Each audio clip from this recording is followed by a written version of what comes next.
ထိုနေ့ကခွေးမလေးဟာတစုံတစ်ခုလွဲမှားနေပြီဟုအာယုံခံမိသလိုရုတ်တရက်ထရက်လိုက်ပါတယ်အိမ်ထဲကသူ့သခင်တွေကိုတတိပေးတဲ့အနေနဲ့အော်ဟစ်မြည်လို့နေခဲ့ပေမဲ့အိမ်ထဲကလူကြီးကတော့ဘာကိုဆိုလိုမှန်းနားမလည်ခဲ့ရှာပါဘူးခဏအကြာမှာပဲပရိဘောဂတွေတုန်ခါလာပြီးအိမ်ကြီးတစ်ခုလုံးပြင်းထန်စွာလှုပ်ခါလာပါတော့တယ်အိမ်မိုးတွေပြိုကျလာတဲ့အခါအဖိုးဖြစ်သူကသူ့ဘေးကမြေးမလေးကိုကာကွယ်ဖို့ကိုနဲ့အုပ်မိုးထားလိုက်ပါတယ်နောက်ဆုံးမှာတော့အိမ်ကြီးတစ်ခုလုံးပြိုကျပျက်စီးသွားခဲ့ပါတော့တယ်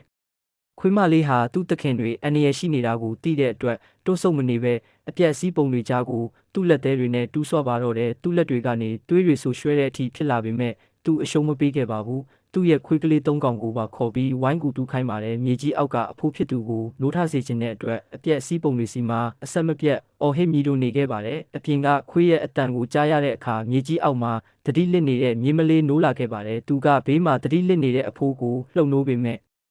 အဖိုးကဘာမှတုံ့ပြန်မှုမရှိပါဘူးဒီအချိန်မှာပဲခွေးမလေးဟာဝေးလံတဲ့နေရာကလူတန်ကြားရတဲ့အတွက်အဲ့ဒီနေရာစီပြေးသွားပြီးကယ်ဆယ်ရေးအဖွဲ့သား2ယောက်ရဲ့အဝတ်တွေကိုကိုက်ဆွဲပြီးခေါ်ပါတော့တယ်အစပိုင်းမှာသူတို့ကကစားနေတယ်လို့ထင်ပြီးပုတ်ထုတ်ခဲ့ပေမဲ့ခွေးမလေးကမလျှော့တန်းပူစာနေတဲ့အတွက်တယောက်ကတခုခုတော့ထူးခြားနေပြီဆိုတာရိပ်မိသွားပါတယ်မင်းရဲ့သခင်တွေအထဲမှာပိတ်မိနေတာလားလို့မေးလိုက်တဲ့အခါခွေးမလေးကအဖြေပေးတဲ့အနေနဲ့အပြက်စီးပုံတွေစီချက်ချင်းပြေးသွားပြီးအော်ဟစ်ပြပါတော့တယ်ကယ်ဆယ်ရေးသမားတွေကအပြက်စီးတွေကိုရှင်းလင်းပြီးအဖိုးနဲ့မြေးကိုအောင်မြင်စွာကယ်ထုတ်နိုင်ခဲ့ပါတယ်ခွေးမလေးကသူ့သခင်တွေကိုကယ်လိုက်နိုင်တဲ့အတွက်ကယ်ဆယ်ရေးသမားတွေကိုကျေးဇူးတင်တဲ့အကြည့်နဲ့အတန်တိုးတိုးလေးမြည်လိုက်ပါတယ်မကြခင်မှာပဲကယ်ဆယ်ရေးရဟတ်ယာဉ်ရောက်လာပါတယ်ဒါပေမဲ့နေရာကကျဉ်းလွန်းတဲ့အတွက်ဒဏ်ရာရနေတဲ့အဖိုးနဲ့မြေးကိုသာခေါ်သွားနိုင်ခဲ့ပါတယ်မြေးမလေးကငိုယိုပြီးခွေးမလေးကိုပါခေါ်သွားဖို့တောင်းဆိုပေမဲ့အဖိုးရဲ့အခြေအနေကအရေးပေါ်ဖြစ်နေတာကြောင့်မဖြစ်မနေထွက်ခွာခဲ့ရပါတယ်ရဟတ်ယာဉ်တက်သွားတဲ့အခါခွေးမလေးဟာဒဏ်ရာရနေတဲ့သူ့ခြေထောက်တွေနဲ့အပြေးလိုက်ပေမဲ့ရဟတ်ယာဉ်ကပုံမြင့်တဲ့နေရာကိုရောက်သွားခဲ့ပါတယ်နောက်ဆုံးမှာတော့သူတို့ပြောက်ကွယ်သွားတာကိုငေးကြည့်ရင်းကြံ့ရစ်ခဲ့ပါတော့တယ်